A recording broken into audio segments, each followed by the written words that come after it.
오늘 본문 룻기 1장 6절에서 14절 말씀을 읽으셨는데요. 오늘 본문을 간단히 살펴보면 이제 룻기 이제 두 번째 말씀인데요. 나오미가 엘리멜렉의 아내지요. 나오미가 여호와께서 유다 땅에 양식을 주셨다는 소식을 듣고 이제는 모압 땅에서 남편 돌아가려고 합니다. 베들레헴에 흉년이 들어서 이제 모압 땅으로 이제 피신을 왔는데요. 모압 땅에서 남편이 죽고 또 두 아들이 모압 여인들과 결혼을 했는데 두 아들도 죽고 이제 모압 여인 그러니까 며느리 둘만 남았는데 이제 나오미가 베들레헴에 이제는 양식이 있다는 소식을 듣고 돌아가려고 할 때에 두 며느리에게 이제 너희 땅으로 돌아가라라는 그런 말씀이죠. 그런데 시어머니의 권유로 이제 큰 며느리 오르바는 입을 맞추고 돌아가지만 룻은 그를 쫓는다는 그런 내용이 오늘 본문의 말씀입니다. 그래서 6절에서 7절 말씀 보면 이 돌아가려고 하는 결단을 하는 이 나오미에 대해서 나오게 됩니다. 모압에서 남편과 자식을 다 잃은 나오미가 하나님께서 자기 백성을 돌보셔서 양식을 주셨다는 소식을 듣고 베들레헴으로 돌아가기로 결단을 하는 그런 내용이 오늘 6절 7절 말씀도 같이 7절 말씀입니다. 6절 7절 같이 읽겠습니다. 그 여인이 모압 지방에서 여호와께서 자기 백성을 돌보시사 그들에게 양식을 주셨다함을 듣고 이에 두 며느리와 함께 일어나 모압 지방에서 돌아오려 하여 있던 곳에서 나오고 두 며느리도 그와 함께하여 유다 땅으로 돌아오려고 길을 가다가 이제 두 며느리와 함께 모압 지방에서 돌아오려고 하고 또 자기들이 그동안 거주하고 있던 곳에서 이제는 이제 베들레헴으로 돌아가려고 나오고 이제 두 며느리도 그와 함께하여 유다 땅으로 돌아오려고 길을 가다가 이렇게 말하고 있습니다. 두 여인들도 두 며느리들도 이제는 길을 가려고 하고 또 자신도 이제 베들레헴으로 돌아가기로 결단을 하는데요. 이것은 단순한 그런 귀향이 아닙니다. 귀향이 아닙니다. 모압 땅에 남아 살 수 있었지만은 하나님의 소식이 들리니 비로소 믿음의 땅으로 돌아가려고 하는 것이죠. 베들레헴이 떡집이라는 뜻 아닙니까? 그래서 그곳에는 양식이 있고 또 육적인 양식뿐만 아니라 영의 양식이 있는 믿음의 고향이죠. 그래서 믿음의 고향이라고 하는 것입니다. 이를테면 세상으로 돌아갔다가 세상인 모압 땅으로 돌아갔다가 이제는 하나님의 집인 베들레헴으로 돌아가려고 하는 믿음이 회복되는 그런 모습이죠. 내가 교회를 다녔다가 이제 교회를 떠나서 여러 가지 어려움으로 인해서 교회를 떠났다가 이제 하나님의 부르심을 듣고 다시 교회로 예배로 회복하는 신앙이 회복되는 어떤 그런 장면이 바로 이제 모압 땅에서 베들레헴으로 돌아가려는 이런 나오미의 결단이라고 볼 수가 있습니다. 그래서 이처럼 믿음의 결단을 하려면 먼저 하나님의 말씀이 들려야 합니다. 오늘 나오미가 소문을 통해서 이 베들레헴에 양식이 있다는 소식을 들었다고 하는 것입니다. 만약에 이 말을 듣지 못했으면 그는 아직도 그냥 모압 땅에서 살려고 하고 있고 베들레헴으로 돌아가려는 생각을 하지 않을 것이라고 하는 것입니다. 그래서 하나님의 말씀이 들릴 때 우리는 믿음의 결단을 할 수가 있다라고 하는 것입니다. 그러니까 어떻게 보면 하나님의 말씀은 우리에게 주어지는 믿음의 정보라고 할 수가 있어요. 그 정보를 받아들이고 이제는 갈지 아니면 돌아갈지 말지 아니면 순종할지 불순종할지의 선택은 본인이 하는 것이지요. 그런데 이 말씀은 언제 들리느냐 하면 고난을 통해 들린다고 하는 것입니다. 평상시에는 잘 안 들리고요. 또 우리가 잘 나갈 때는 하나님의 말씀이 잘 들리지 않는 것이죠. 그래서 힘든 가운데 있다고 우리가 원망하거나 불평하지 않고 힘든 가운데 있으면 하나님의 말씀의 자리로 우리가 늘 돌아와서 힘들 때 하나님의 말씀이 들리는 것인데 그것이 바로 내 인생 최고의 축복이라. 그래서 고난을 축복이라, 이렇게 위장된 축복이라 이렇게 말하는데, 고난 속에서 하나님의 말씀이 들려지는 것이 축복이라고 하는 사실을 우리가 기억해야 할 것입니다. 적용 질문입니다. 나에게 말씀이 들리게 된 사건은 무엇입니까? 여전히 말씀이 들리지 않아서 고난의 훈련을 받고 있지는 않습니까?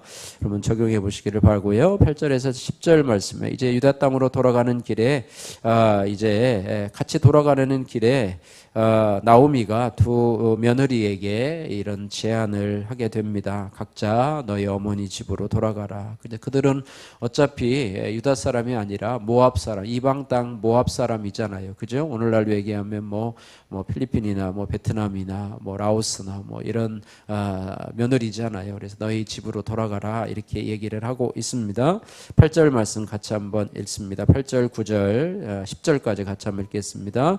나오미가 두 며느리에게 이르되 너희는 각기 너희 어머니의 집으로 돌아가라. 너희가 죽은 자들과 나를 선대한 것 같이 여호와께서 너희를 선대하시기를 원하며 여호와께서 너희에게 허락하사 각기 남편의 집에서 위로를 받게 하시기를 원하노라 하고 그들에게 입맞춤에 그들이 소리를 높여 울며 나오미에게 이르되 아니니이다. 우리는 어머니와 함께 어머니의 백성에게로 돌아가겠나이다 하는지라.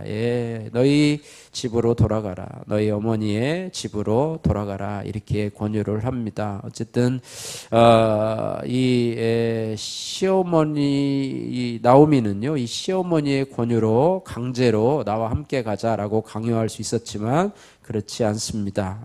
어떻게 보면 현실을 객관적으로 설명하면서 며느리들에게 선택권을 주는 것이죠.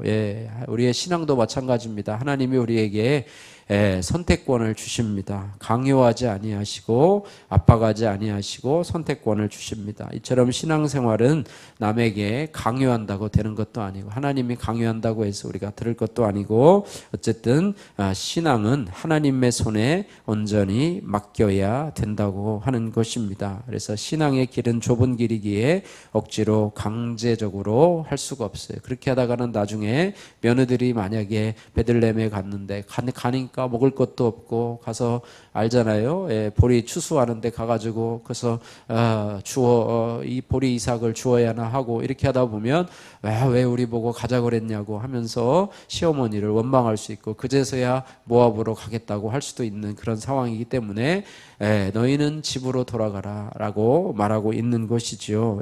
그래서 오직 하나님께서 그들의 앞길을 축복하시기를 원하면서 돌아가라 이렇게 얘기를 합니다. 그런데 그들의 반응은 어떻습니까? 9절에 보니까 그들에게 입맞추되 그들이 소리를 높여 울며 돌아가는 것이 아니라 10절에 보니까 나오미에게 이르되 아니니이다. 우리는 어머니와 함께 어머니의 백성에게로 돌아가겠나이다.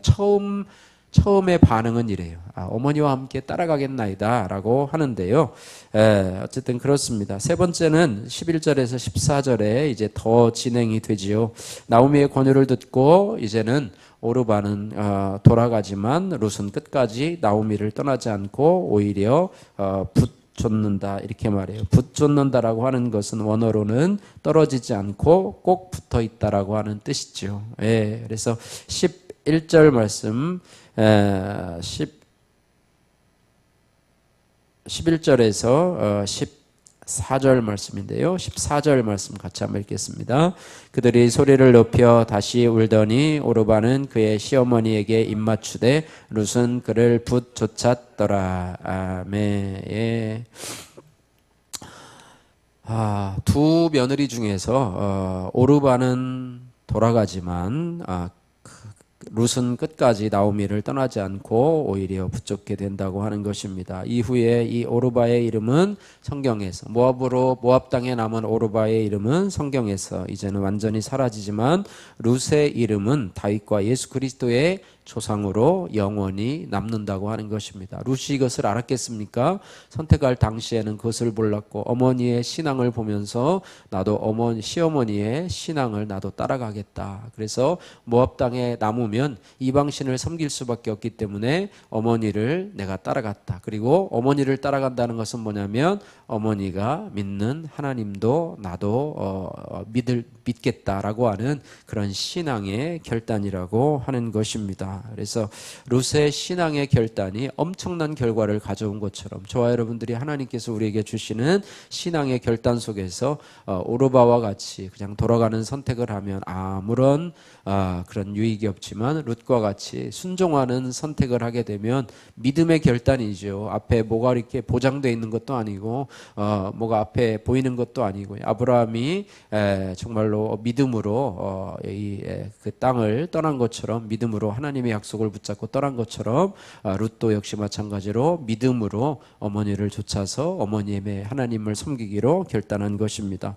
우리도 마찬가지입니다. 우리 안에 우리도 늘 하나님의 말씀을 듣고 선택의 문제에 직면하게 됩니다. 이 말씀을 내가 붙잡고 살아갈 것인가 아니면 이 말씀을 뒤로 하고 내 생각대로 살아갈 것인가 선택하게 되는데 그럴 때 성도는 내 유익과 욕심과 판단 가운데 선택하는 것이 아니라 말씀의 근거에서 생명의 길을 선택하는 저와 여러분들 되기를 주님의 이름으로 축복합니다. 또 사소한 일조차도 말씀의 인도함을 받아서 주님께 묻고 그 말씀대로 적용하는 것이 구원받은 자의 올바른 선택임을 우리가 기억해야 할 것입니다. 최고의 선택 퇴직이라고 하는 오늘 큐틴 묵상 간증입니다. 저는 어릴 적 성추행을 당한 뒤로 저 자신을 사랑하지 못했습니다. 이 수치를 감추려고 나만의 높은 기준을 세워 달성하는 것을 위안으로 삼았습니다. 그 결과 저는 회사에서 좋은 성과를 내며 능력을 인정받았습니다. 하지만 점점 일 중독에 빠져 집안일에 소홀해졌습니다. 남편은 그런 제게 살림을 못한다며 핀잔을 주었고 그럴수록 저는 더욱 직장으로 회피했습니다. 그러다 나오미가 남편과 두 아들을 잃은 것 같은 사건이 제게도 찾아왔습니다. 첫째의 우울증, 둘째의 중학교 자퇴, 남편의 외도 사건이 연이어 발생한 것입니다. 이후 별거와 이혼을 준비하고 있을 때 엎친 데 겹친 격으로 저 또한 자궁경부암 진단을 받게 되자 인생이 허무해졌습니다. 그러다 나오미가 여호와께서 자기 백성을 돌보사 그들에게 양식을 주셨다함을 듣고 베들레헴으로 돌아가기로 결심한 것처럼 저도 친언니의 권유로 교회에 다니게 되었습니다. 당시 소그룹 리더는 제 사정을 듣고 아내의 때, 엄마의 때를 지키세요라고 조심스럽게 권면했습니다. 하지만 저는 내 연봉이 얼마인 줄 아냐며 속으로 비웃었습니다. 그러나 말씀을 들으면서 삶이 해석되자 억대 연봉을 내려놓고 퇴직할 수 있었습니다. 세상 가치관으로 나 자신과 가족을 사랑하지 못하고 방치한 죄, 동상을 섬기며 저의 버린 남편에게 순종하지 못한 죄가 깨달아져 회개했습니다. 늦게라도 아내와 엄마의 자리로 돌아와 일상을 누리고 지체들과 말씀으로 삶을 나누면서 하나님의 사랑을 느끼게 되었습니다. 지금은 남편과 건강하게 싸우는 법을 배워 서로 소통하고 있습니다. 간혹 후배들의 연봉을 듣고 부러울 때도 있습니다. 하지만 나오미를 붙쫓은 룻처럼 불신자였던 저를 구원의 공동체로 인도해 주신 주님을 떠나지 않겠습니다. 자녀들이 예배의 자리로 돌아오기를 소망하며 계속 기도하겠습니다. 적용하기, 자녀들이 주님을 붙잡도록 매일 오전 9시에 큐티하며 기도하겠습니다. 가족과 지체가 세상이 아닌 하나님을 선택하도록 제 간증을 나누겠습니다. 기도하겠습니다. 사랑의 하나님 아버지 감사합니다. 오르바의 베들레헴으로 돌아가는 그런 선택의 결단을 듣고서 두 며느리가 따라가기로 했지만은 나오미의 또 다른 권면을 통해서 이제는 오르바는 돌아가지만 룻은 끝까지 나오미를 떠나지 않고 붙잡는 오늘 말씀을 살펴보았습니다. 하나님, 우리도 하나님 고난 중에서도 하나님의 말씀을 듣고 회개하고 주님께로 즉시 돌이키는 삶을 살게 하여 주옵소서. 가족과 이웃을 전도할 때 내 힘으로 강요하지 않게 하시고 주님의 사랑과 인내로 하게 하여 주옵소서. 주의 말씀이 전해질 때에 하나님, 우리가 생명의 선택을 할 수 있도록 하나님 도와주셔서 생명의 선택 또 구원 구원의 길을 선택하는 적용을 할 수 있도록 은혜 베풀어 주옵소서. 예수님 거룩하신 이름으로 기도드립니다. 아멘.